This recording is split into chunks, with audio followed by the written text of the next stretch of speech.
Hello and welcome to the final lecture in the module. This is a recorded lecture brought to you live from my kitchen for all the reasons that I've been explaining over the past few weeks. And because it's recorded, what usually tends to happen is these lectures take me about 4 hours to make, because as I'm going through it, if you're doing a lecture live and you make a mistake, you have no choice, right? You just have to carry on. But because I'm recording it, if I make a mistake, my brain will sort of freeze, and I'll get this overwhelming urge to go and start all over again.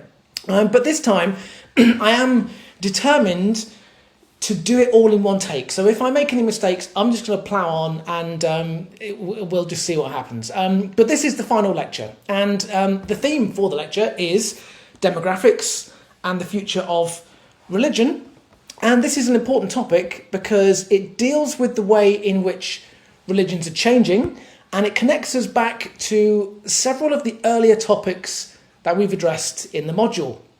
So these include, for instance, the global distribution of religion. If you think back to the very first seminar, when we looked at the league table of the world's largest religions, it also connects us back to ideas of religious evolution. So we have the transition from animism to polytheism, then on to monotheism, and then, as we've discussed in the modern era, various forms of spirituality, with new religions being created, various other religions dying out, and so on.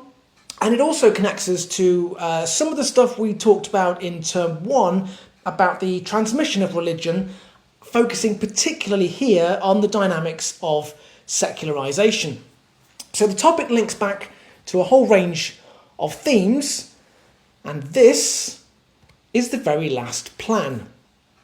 First, I'm going to consider some of the possible scenarios for the future of religion. Second, I'm going to look at some of the main demographic trends to see which of these scenarios is most likely to happen. And then thirdly, albeit fairly briefly, because at this point we're entering the realm of speculation, I'm going to consider some of the potential political implications of these changes. So we begin by going back to that table that we started out with at the very beginning of the module, which is the league table of the largest, most popular religions in the world. And as we know, Christianity rocks up in first place with just under a third of the world's population. Islam is currently sitting in second place with about a quarter of the world's population. The religiously unaffiliated, the category of no religion, although admittedly this is a really difficult one to measure, but best guesstimates put it in third place, around about 1.2 billion people. And then following this, as you can see, we have Hinduism coming up in fourth, Buddhism and folk religion in fifth and sixth, the latter having around about 500 million adherents each. So this is the sort of general landscape in terms of religions in the world. Now, there are obviously some methodological problems with this list. Firstly, as we know, the category of no religion is an odd one because it includes a whole bunch of people that maybe don't belong together. So, for instance, the category of no religion includes people who would identify as atheists and agnostics and nothing in particular and spiritual but not religious. And so, there's an argument to say those people who subscribe to those worldviews, are they non-religious? Are they anti-religious? I mean, some people in the spiritual but not religious category would consider themselves to have some idea of something, but they just wouldn't be affiliated to a formal religion. So it's a fairly disparate bunch of people all thrown together in this one particular category, and that's a problem, right? When we're trying to describe things accurately. You can make a similar argument too for the category of folk religions, which also describes a whole disparate range of worldviews, which is sort of just thrown together and just labelled folk religion. So that's one problem.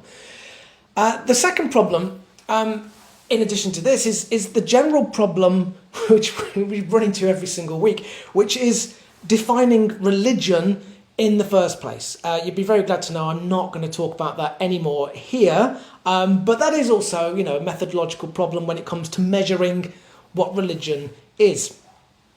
And then thirdly, we have difficulties in gaining reliable information about all of these things.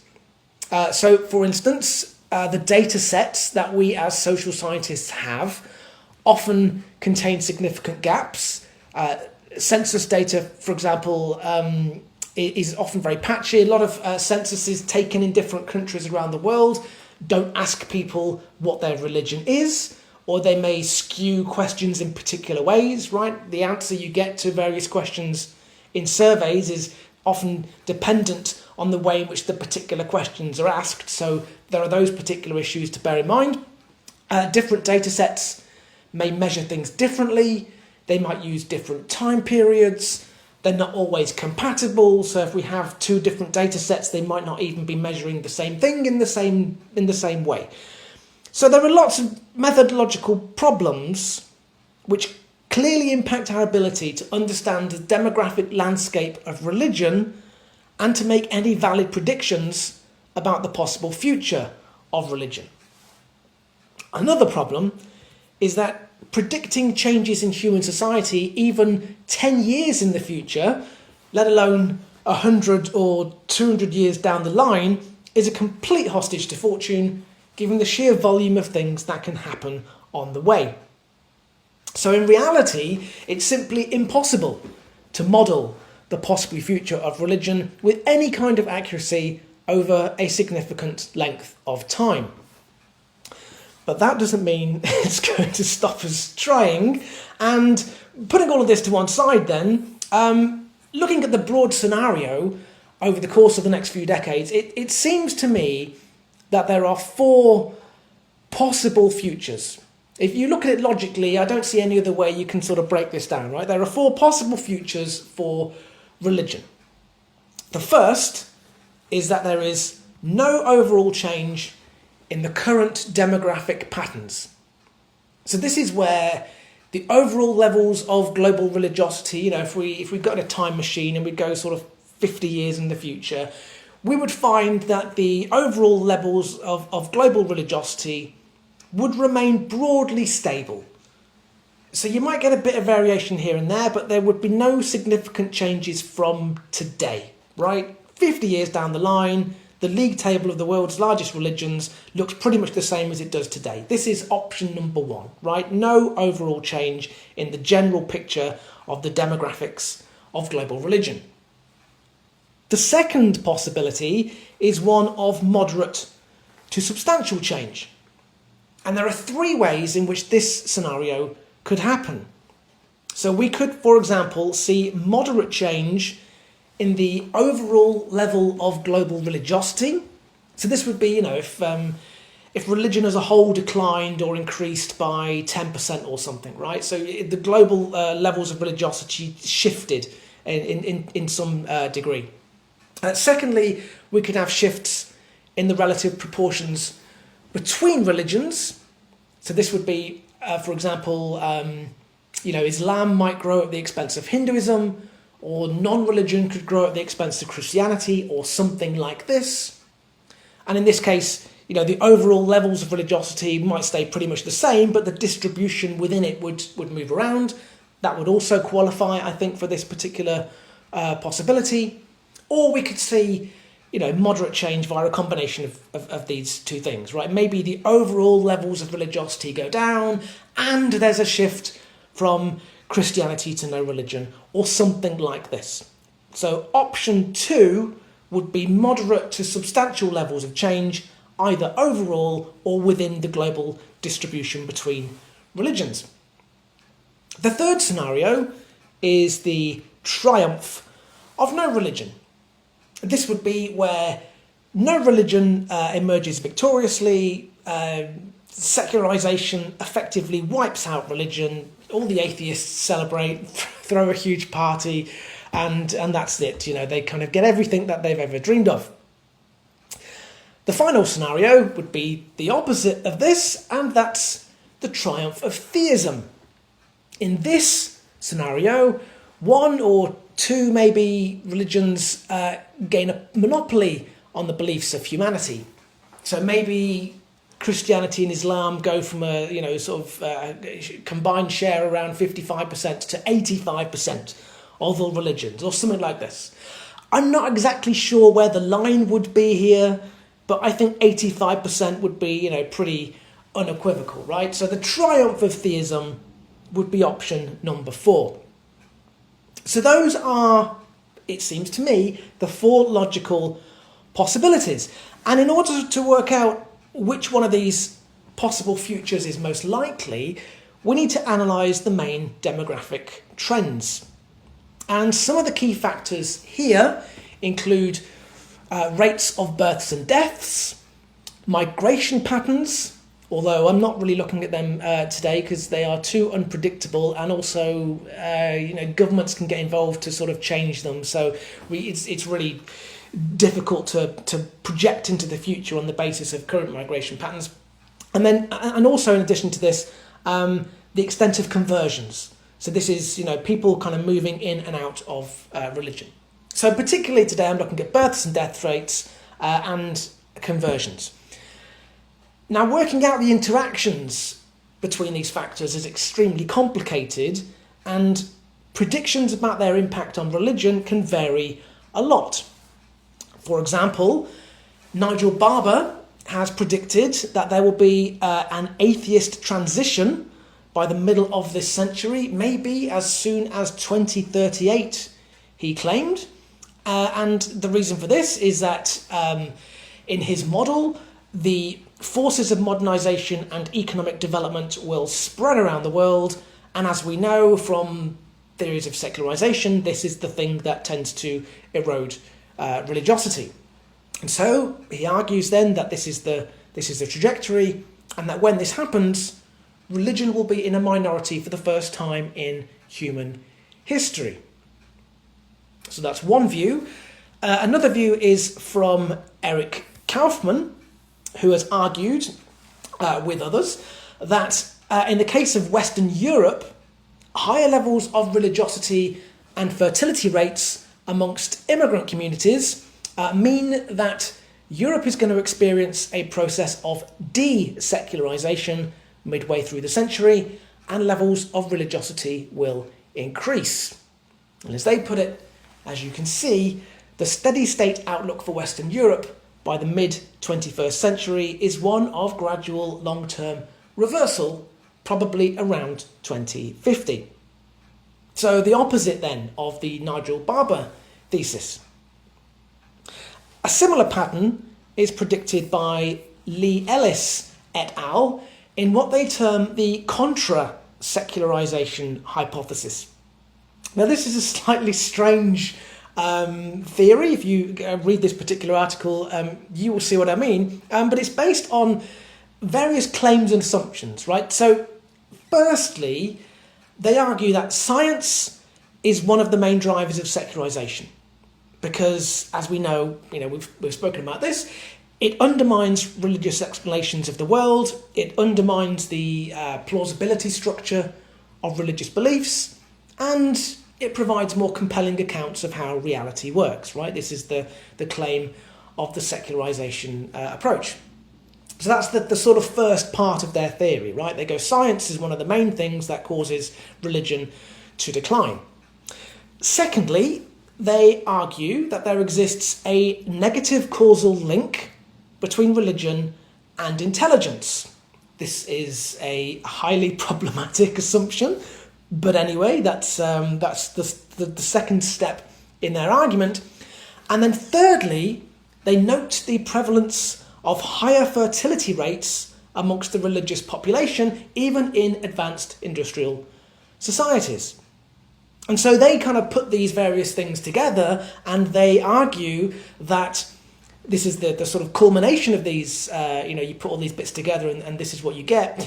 As the religious population grows, the average level of intelligence will fall because there will be more religious people compared to non-religious people. This will lead to a declining belief in science, and as belief in science declines, this will further drive religious growth, leading to a global process of desecularization. Well, it's a theory. I think it's probably the nicest thing you can say about it. But the point is this, right? This is the sort of first headline finding of the lecture, which is that there's no consensus on what is going to happen. That's a sort of spectacular conclusion, I admit, but there's no agreement between scholars and and commentators on how all these things are going to play out, right? You can take these different components, you can put them together in different ways, and you can reach very different conclusions. Some people think that religion is going to decline, others think that it's likely to grow. So, what then does the evidence suggest? Okay, the first thing I want to look at here is fertility rates, because one of the key points is that when we discuss demographics and religious change, is that religious individuals do have higher fertility rates than non-religious people. And more conservative fundamentalist groups have the highest levels overall. And one reason for this, as we know, is that most religions tend to be very pro-natal, they tend to encourage births, they tend to discourage abortion, and we can see this in these figures, which are on fertility rates around the world. The figures are taken from the United Nations, but they're contained in the report by Pew, which is the Changing Global Religious Landscape. And as you can see, the world average level of fertility rates is currently around 2.5, but this is expected to fall to around 2 by the end of the century. Islam has a fertility rate of 2.9, which makes it the world's fastest growing religion. Christianity has a rate of 2.6. Hinduism has a rate of 2.3. The religiously unaffiliated come in at 1.6, which is below what they call the replacement rate. The replacement rate of 2.1 is the rate that you need to keep a population size stable at its current level. So if you go below 2.1, your population is going to shrink. And at the bottom, of course, you can see here, Buddhism also comes in at 1.6. So it's true to say that the non-religious do have lower fertility rates than, generally speaking, people with high levels of religiosity. And so what then are the likely effects of this on the future of religion? Okay, I want to give you some more figures. These are again from Pew. These are taken from a report called The Future of World Religions, which, if you're doing anything on this topic, I would advise you to look at. By the way, the report, as you can see here on the slide, in the title it says the projections go from 2010 to 2050. In the report itself, they actually go further than this, right? So they go up to 2070 and in some cases beyond. There are, by the way, some other demographic calculations available. Sullins on the reading list, I think, uses figures from the World Christian Database, and his projections go up to the year 2200, which is, stretching credulity a bit. You can say anything, can't you? But you won't be here to see if you're wrong. So you can just predict whatever the hell you like. So anyway, that's what he does. He kind of goes further than most people would. But the ones I'm going to be just focusing on here for the next section are derived from Pew, and they go up to sort of 2050 and slightly beyond. So this is these are the figures. And what then does this tell us? Well, as you can see on this particular figure, this is measuring demographic change in terms of births and deaths. And taking account of births and deaths shows that on current projections, on current trends, if things stay the same, Christianity will remain the world's largest religion at just under a third of the global population by 2050, but Islam will catch up and possibly overtake Christianity by 2070, around about 35% of the world's population compared to 34%.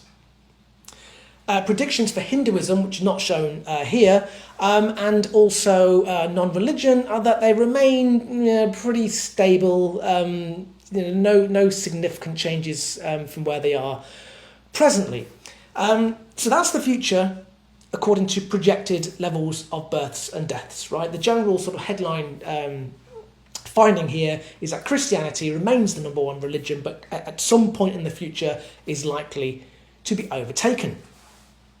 However, once you start to include conversions into the analysis, then things become much more difficult to predict, not least because, as we've seen, governments can influence this by promoting and regulating religion in various ways, right? You can clamp down on religion, or you can encourage religion. Governments have, they don't have complete leeway over this, but there are certain things they can do to change the direction of travel, let's say.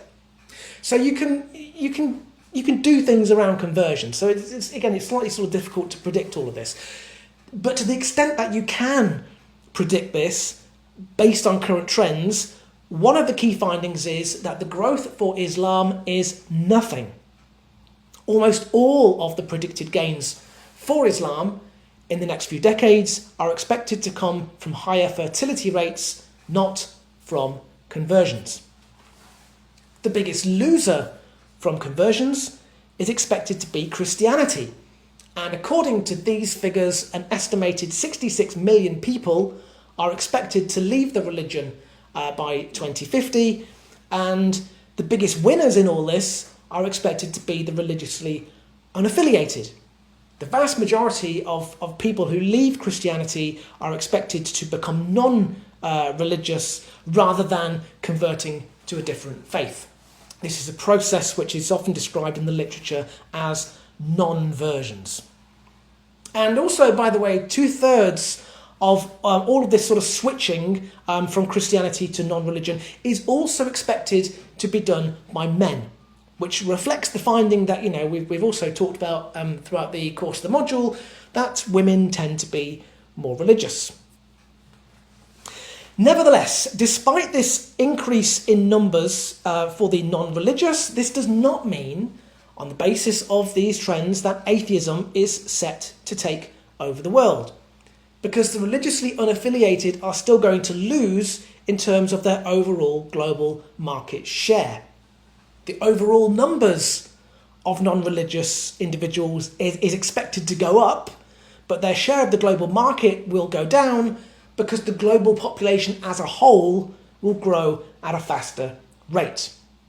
So overall, the projection here then, the non-religious slice of the global religious market is expected to drop from around 16% to 13.2%. And here is all of this in graph form, because I obviously have too much time on my hands. And this, if you put all this together, this sort of tells us two things.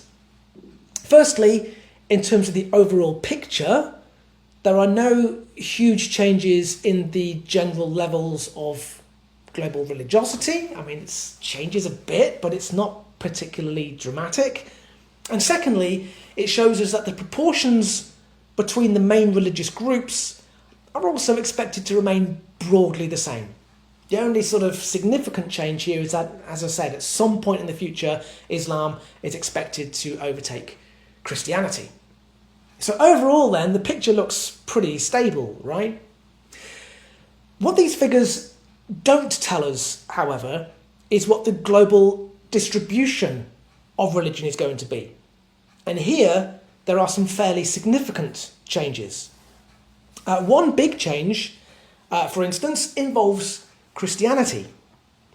The critical shift here is that Christianity is experiencing a demographic movement away from the global north towards the global south.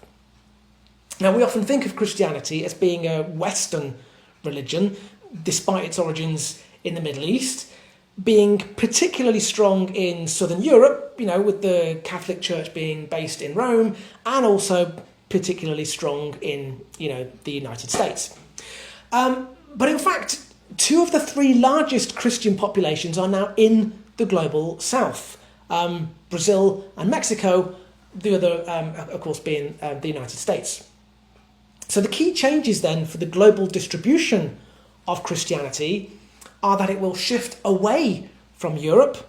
The proportion of the world's Christians living in Europe is going to drop by around 10 percentage points by 2050, and it will become increasingly centred on sub-Saharan Africa.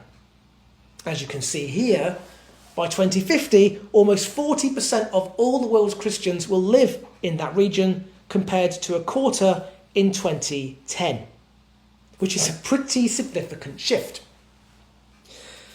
The headline news in the case of Islam is that, unlike Christianity, it's becoming more evenly distributed. By 2050, the largest proportion of the world's Muslims will continue to live in the Asia-Pacific region, but this is going to drop from 62% to 50%. The MENA region will remain overwhelmingly Muslim, containing around 20% of the entire world's Muslim population, and Islam will also grow in sub-Saharan Africa. By 2050, around 24% of the world's Muslims will live in sub-Saharan Africa, compared to 16% in 2010. And within all this, there will be some significant changes for individual countries. As we've also seen in the case of the United States, the process of secularization is bound up with the rise of the nuns.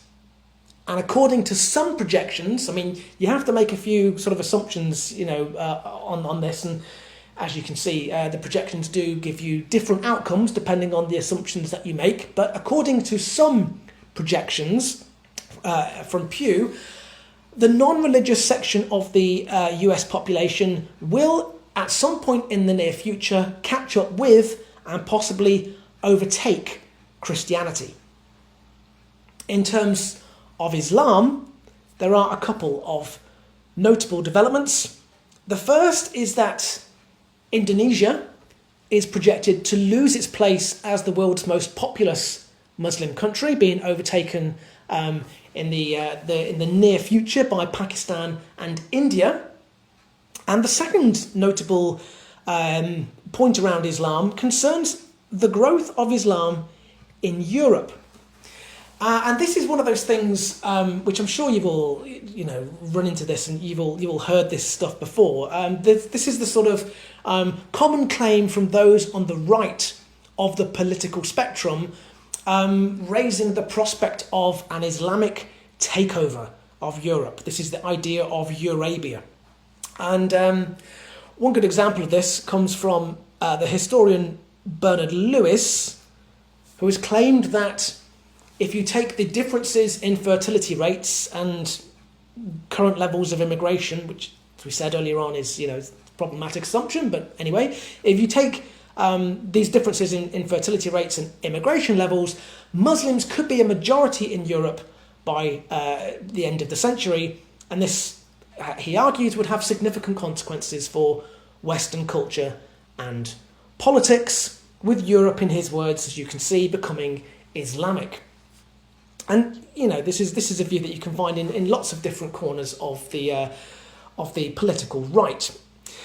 But claims like these are problematic in a number of ways. And one is that these projections are often based on the assumption that current levels of fertility rates are going to remain unchanged into the future, right? You sort of take the current trends and you draw the line on the blackboard, and you kind of go, wow, we go like 100 years down the line, this is what we're going to end up with.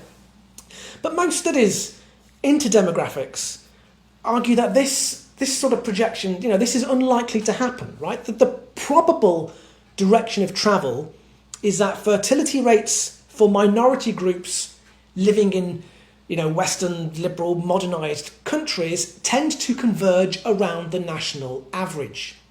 Muslims in sub-Saharan Africa, for example, have a fertility rate of 5.6 children per woman. Muslims living in Europe average just 2.1, right, which is the replacement rate, as we saw earlier on.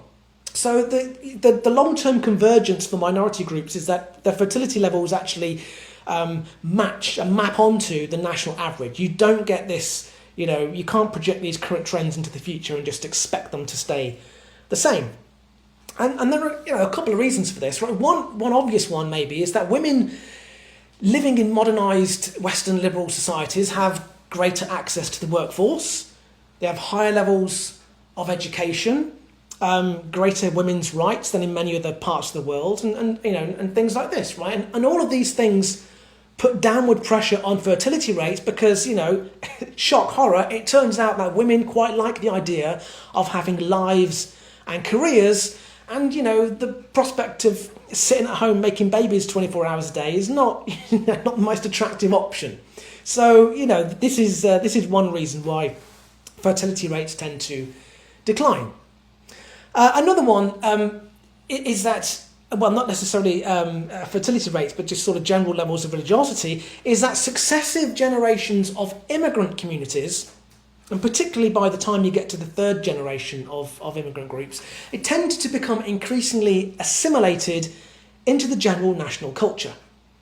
And so when the national culture is increasingly secularised, this also has a secularising effect within those communities too. So again, you can't take current levels of religiosity and project that into the future and just assume that things are going to stay the same. Another really interesting issue on this particular point is the role of religion in post-communist countries. Because in many ways, communism provided a sort of laboratory, right, for testing the effects of secularisation. You had decades of state-enforced atheism and the repression of religion, so understandably, religious belief went down, right? Or at least officially recorded levels of religious belief went down. But what happens then when communism collapses, right? Do we get, a return of religion? Some scholars talked, for example, about a thing called the rebound effect, which is that communism has fallen and then religion has this, this sort of resurgence in the years afterwards. And data from post-communist countries does show a rise in religious identification. As you can see, for example, from these figures here, religious identification increased in Russia from 37% in 1991 to 71% in 2015. In Ukraine, it was a similar pattern, 39% in 1991, 78% in 2015. In other countries, though, the rebound effect is, as you can see, it's kind of going in reverse, right? In Poland, so these are the figures now on the right, in Poland, religious identification fell across the same period from 96% to 87%. Okay, it's still high, but it's going in a different direction. And in Hungary, it fell from 63% to 56%. So the idea of a rebound effect doesn't necessarily work as a universal phenomenon. It's also unclear whether any rise in religious identification in these cases signifies a genuine commitment to religious beliefs or whether it's some kind of counter-reaction to the end of communism. So we talked about this in the class around nationalism. One of the things that happened after communism fell was that political elites, in a lot of cases, tried to fuse religion and some kind of historic ideas of national identity to try to legitimise the new post-communist regimes. But as you can see here, again, these figures are from Pew. People in Orthodox Christian countries more likely to say that religion is important to their sense of national identity, and this is relative to Catholic countries, but fewer than 10% of them say that they attend church on a regular basis. So, in other words, according to this data, religiosity is more strongly linked to ideas of national identity than to attendance at a place of worship. And so, this does raise the question as to whether or not these high levels of religious identification represent some kind of genuine faith or whether it's just the kind of nationalist, populist religion, all those things sort of being linked together. And so, that's another sort of interesting dynamic. What then does all of this mean for the future of religion? Well, given all the evidence that we've just discussed, I think it's a pretty safe bet to say that no single religion is going to gain complete dominance over the world market in the decades ahead of us. According to current demographic trends, Christianity is probably going to stay in first place for a while, with Islam coming up close behind, possibly overtaking at some future point. And then you've got Hinduism and the non-religious, staying more or less as they are, fighting it out for third place. So I think in terms of our four scenarios, we can safely rule out scenario 3 and scenario 4, which is the triumph of atheism and the triumph of theism. Neither of those things seem likely to happen. At the same time, scenario 1, which is, if you remember, no overall change, doesn't quite match because the proportions between various religions do move around. So the most likely outcome, it seems to me, looks something like scenario 2. Maybe this is scenario 2.5, where what we're likely to see is, no large-scale change in the overall numbers, some shifts in the relative proportions between religions, and along with this, fairly substantial changes in the global distribution of religion. And these trends are also likely to have significant political implications. Now, obviously, there are a number of country-specific dynamics here, right? So for example, in the United States, we are seeing political tensions as Christian nationalists try to take over the state, to be honest, from a position of demographic decline. As we've seen earlier on, the rise of the nuns and Christianity being progressively eroded, Christian nationalists, and this is possibly one of the arguments, one of the reasons why they're so desperate for this. This is sort of their Hail Mary moment, right? If not now, then never. So, we can look at the United States and we can see these sorts of dynamics playing out. Christian nationalists trying to effectively take over the country. And, we can also look at, we might expect to see religious tensions, or at least the potential for religious tensions between Hindus and Muslims in India, as the Muslim birth rates outstrip those of Hindus, right? We just kind of play out the fertility rate argument. And in fact, in recent years, Hindus have fallen below 80% of the Indian population for the first time since independence, and this was a source of great concern, as you can imagine, to Hindu nationalists, who then began to campaign quite stridently for Hindus to have more children, so the Muslim population couldn't overtake them. Even though, if you take the trend line, it would take about 200 years for Muslims to overtake Hindus in India, but never let the facts get in the way of trying to alarm people. So, this was the whole sort of Hindu nationalist thing. So you can look at individual countries, right? And you can kind of play these trends out in specific locations. What are the trends sort of more generally, right? Now, okay, I'm gonna go through 3. This is all speculative, right? So could be completely wrong. We don't know how all this stuff is going to play out. But just looking at the current trends and just seeing where they might go could potentially look like this. One factor here concerns the growing global divergence between traditional societies, which, as we know, are becoming more religious, and post-industrial societies, which are far less religious. And so, putting these two things together, this raises the prospect, potentially, of growing clashes around values and worldviews, given, as we also know, that traditional religious beliefs are far more illiberal and far more conservative, on a wide range of issues like women's rights, LGBT issues, secularism, and so on. And so if Islam and Christianity become particularly strong in traditional societies, right? Think back earlier on when we were talking about the distribution of global religion and Christianity and Islam likely to grow substantially in sub-Saharan Africa, for example. So if we have that developing, and if it turns out that conservative forms of religion are incompatible with democracy, and obviously this is goes back to the stuff we were talking about earlier in the module on that particular topic, because democracy relies on a commitment to tolerance and plurality, then, you know, this raises a whole range of questions, not just about values, but about the prospects of democratization, potentially economic development, and political stability within those regions.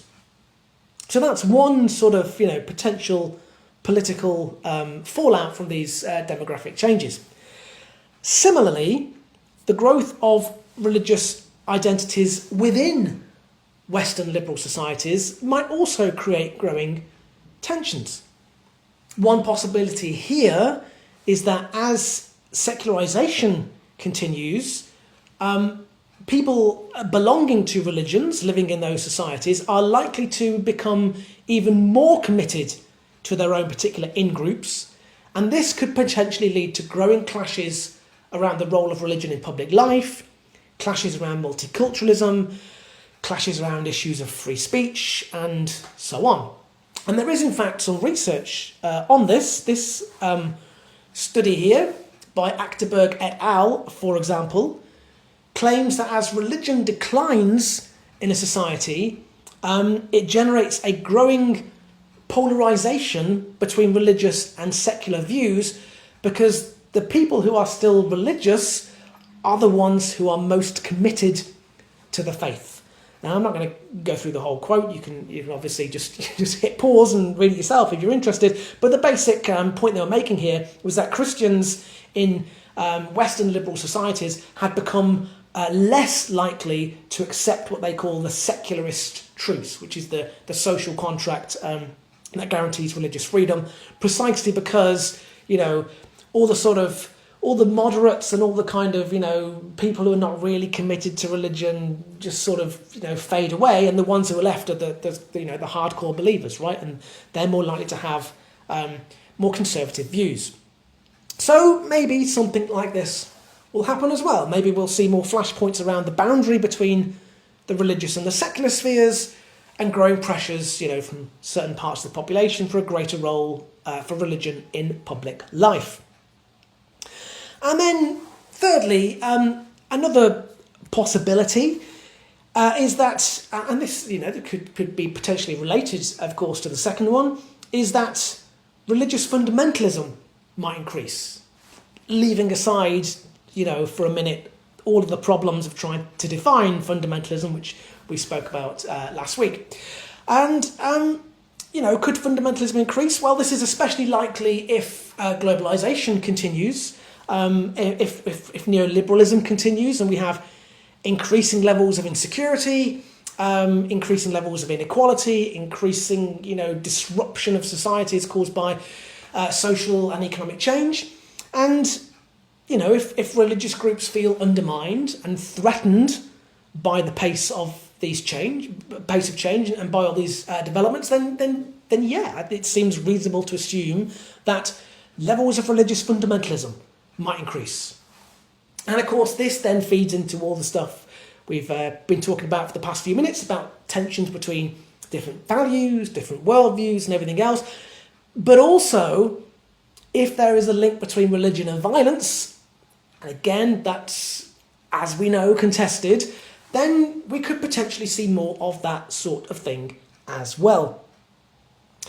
But, and this is my final point here, the outcomes of all this remain unclear.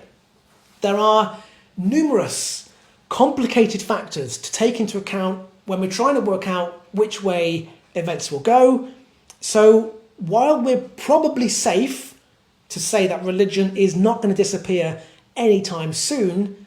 The exact form that religion will take, along with its particular size, distribution, and the political implications, remains completely uncertain, which is a spectacularly, not an amazingly insightful way to end the module. But that is, in fact, where I am ending the module. And as ever, thanks for listening. Thanks for, by the way, just as a way of wrapping this up, for turning up, if indeed you did turn up throughout the course of the year. Thanks for putting up with all my ramblings. And hopefully I'll see some of you after Easter when we get into the revision sessions. But that is it for today. Thank you for listening and goodbye.